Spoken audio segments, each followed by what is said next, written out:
সেজদা, তসবিহ অথবা যে কোনো দোয়া যেগুলি নবী সাল্লাল্লাহু আলাইহি ওয়াসাল্লাম থেকে নির্ধারিত দোয়া, সেগুলির বিকল্প নিজেকে পড়া যাবে না। আর নিজের ভাষাতে পড়া যাবে না। সূরা ফাতিহা নিজের ভাষায় পড়া যাবে না। সানা নিজের ভাষায় পড়া যাবে না। বুঝতে পারছেন না? হ্যাঁ, তাকবীরে তাহা আল্লাহু আকবার, আল্লাহ মহান, নামাজ হবে না। বুঝা গেছে?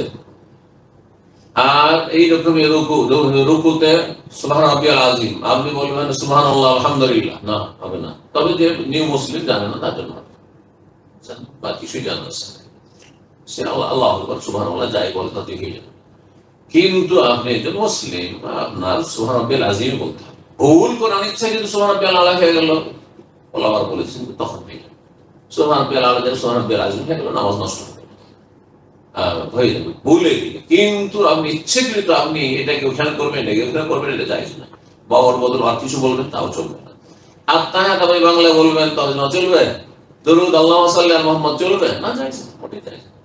তারপরে যখন দোয়া করবেন, সেই দোয়াতে তখন যেই দোয়া বলি আপনার ইচ্ছে, বলে তাফাইয়ার মিনাল মাসআলাতি আজাবুল, আপনার পছন্দ অনুযায়ী করবেন।